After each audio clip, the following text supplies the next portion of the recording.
내리사랑이라는 말이 있죠. 특히 손주들은 뭐 아들, 딸보다 더 예쁘다고 하시는 분들 많습니다. 그런데 이런 귀여운 손주를 그냥 어쩌다 한 번 보는 것과 내가 직접 돌봐야 되는 거는 아마 다른 얘기일 겁니다.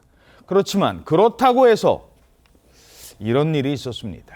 3살짜리 아이가 집에서 사망하는 사건이 있었는데 범인이 누구라고요? 바로 친할머니였습니다. 지난 2023년 8월에요. 3살 된 여자아이가 이제 집에서 사망하는 사건이 발생을 했는데 이 피의자는 충격적이게도 집에서 같이 살면서 돌봐주던 친할머니였습니다. 이 3살 소녀는 평소 믿고 따르던 친할머니에게 이제 사망하고 말았습니다. 손녀뿐만이 아니었답니다. 손자도 있었는데 손자한테도 황당한 행동을 했다고요? 그렇습니다. 손자의 얼굴에 치아로 강하게 물어뜯었다고 하는데요. 사실은 그 3살 손녀딸뿐만 아니라 4살 손자가 있었는데 그 4살 손자에게도 폭행을 행사했던 것이고요. 경찰은 50대 할머니를 아동학대 사례로 입건하고 송치를 해서 1심에서 징역 6년을 선고받았다고 합니다. 예. 자, 1심이 알려졌던 사건입니다. 그런데 자, 2심으로 가면서 이 사건에 또 다른 변수가 등장을 합니다. 아니, 할머니는 왜 그랬을까요? 나름 사정이 있었다.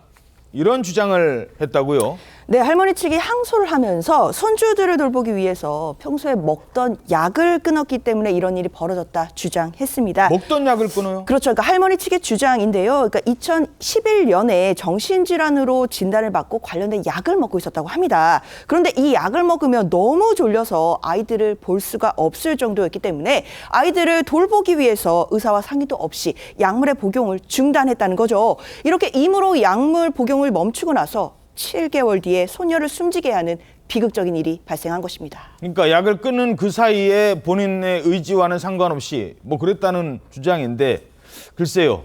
단지 약 때문만이었을까요? 전문가는 이런 이유로 스트레스를 받았을 거라고 분석했습니다.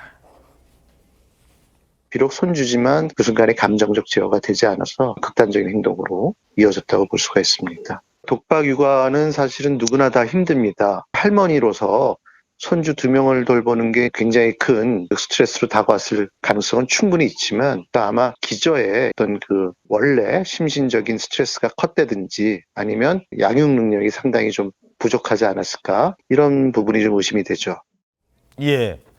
옛날에는 그 예쁜 우리 딸, 우리 아들이 결혼해서 아이를 손자를 보면 아이고 내가 키워줘야지. 내가 요즘에 퇴직하고 시간도 많아. 그런 분들도 많습니다만 사실 첫째 딸 봐줬는데 둘째 딸 또 봐달라고 하고 이 어르신들도 독박 육아라고 하죠. 이 독박 육아에 대한 스트레스도 크다고 합니다. 이건 이렇게까지 극단적인 사건뿐만이 아니라 그런 경우도 많다는 겁니다. 하지만 이건 아니지 않습니까? 어떤 분석인 겁니까? 기소된 할머니는 이른바 독박 육아 때문이라고 밝혔습니다. 이 할머니는 처음에는 큰아들 부탁으로 갑작스럽게 손주들 양육을 맡았다고 하는데 며칠만 봐주면 될 거라고 생각했는데 상황이 어려워지면서 홀로 양육을 계속해야 했다고 합니다.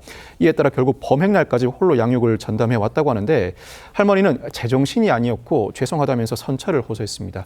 할머니에 대한 선고 다음 달 8일에 이뤄질 예정입니다.